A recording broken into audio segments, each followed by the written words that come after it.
So our in-progress twin turbo kit on this Huracan, we're having to pull the transmission out so we can replace the factory clutch with a Promax.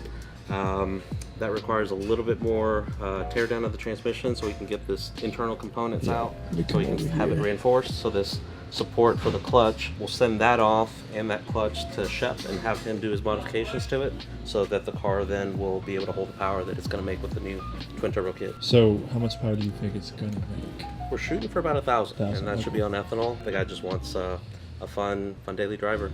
Keep in mind this is also a 2-wheel drive model, so 1,000 horsepower is a lot to handle. So this is like what, a stage 2 or 3? Call it a 3. 3? Okay. Yeah. So it's pretty mild. I mean, nothing super crazy. No, fuel system, clutch, and turbo kit, stock engine, stock trans. So how long does this process usually take? On average, we spend 3 to 4 weeks getting all the modifications done. Not only do we have to pull the transmission out and pretty much gut the whole back of the car out, we also have to take the front bumper off, install auxiliary radiators and a coolant tank so that keep everything in the back cool. So you're gonna have like a super cool exhaust? Yes, he's gonna have a really cool exhaust. He opted out to have a center exit exhaust on this Huracan. Normally we have the exhaust exit here kind of near the bottom. But he's gonna have it like... He's gonna have it at the top, similar to a Performante. The whole exhaust is probably just a couple feet long. Really? So it'll be loud. It'll titanium? be fine. This one's stainless. Stainless, okay. Yeah. Cool.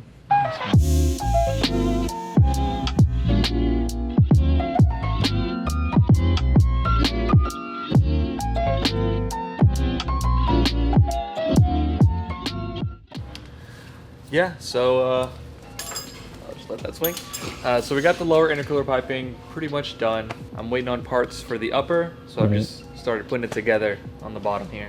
How much longer do you think until it's ready to start up? I'm hoping to fire up probably early next week since our tuner is going to be out of town starting I think tomorrow. So good, the welds look good. Yeah, you know, I've been practicing, you know, I've been grinding, you know.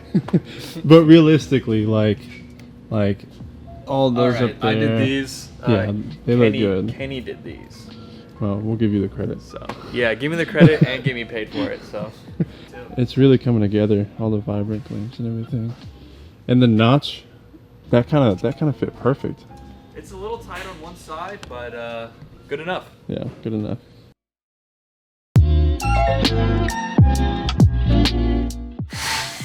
Okay, so I don't think we've talked much about the R8 and what's getting.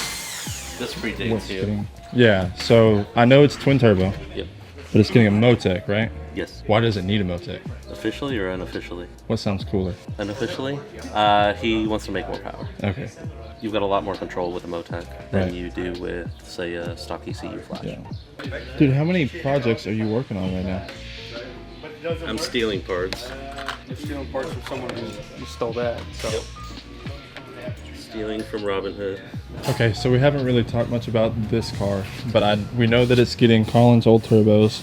Have you done anything extra to it other than just the turbos? No, just turbos and some minor supporting repairs. I replaced the axle boots today. Okay.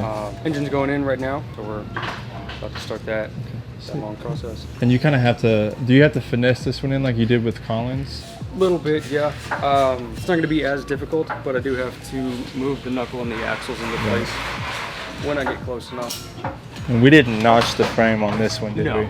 This is not that big of a turbo kit. Yeah, I got you.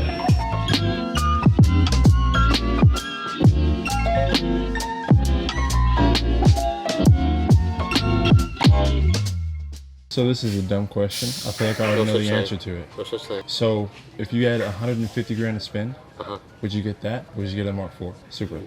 What's done to it? Big single turbo. Yeah. 800 horsepower. Yeah. That. Over the Lambo? The noises that a 2J makes I know, dude. may be better than the noises a V10 makes. Now, if I could get an R8 for that price. For 150? Yeah. But then it's a V10 and it's slower than a C8. I'm a big wide body fanboy.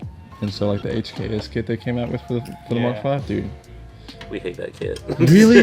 Do you really? You know what's crazy? I just did another one. Did you really? Yeah. On that yellow car? Yellow one. That's hot. I seen it rolling around. Oh man. Have you seen the Street Hunter kit for the Mark Vs? Once you start doing this, I don't know. Like, I think I'd be okay with just the rear over fender and then leaving the front. So the question is it better than the HKS kit? It's gotta be a better install.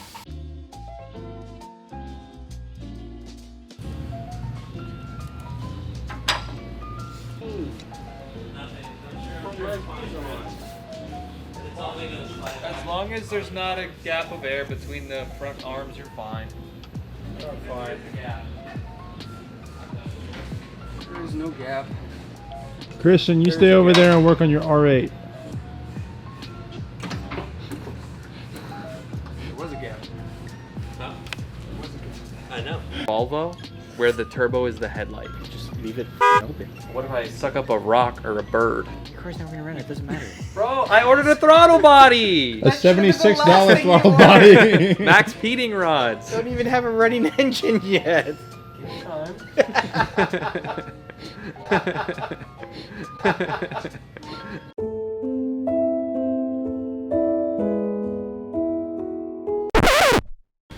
Okay, so on the Huracan, Yep. we're still waiting on the clutch. We have the turbo housings and the intercoolers. That's back from powder coating, so we can start putting that together, getting it ready to put back on the car. Okay. Once we get the clutch in, we'll put the clutch into the trans. And then once the trans is in, then we can proceed to start installing the turbo kit straight onto the car. And that should be hopefully in the next video. Yep. Sweet. Okay. Well, I guess we'll see what happens then. What are we talking about? Yo, over what's here? up, guys? Luke here at Geltech Motorsports. Don't forget to smash that bell and hit that subscribe button.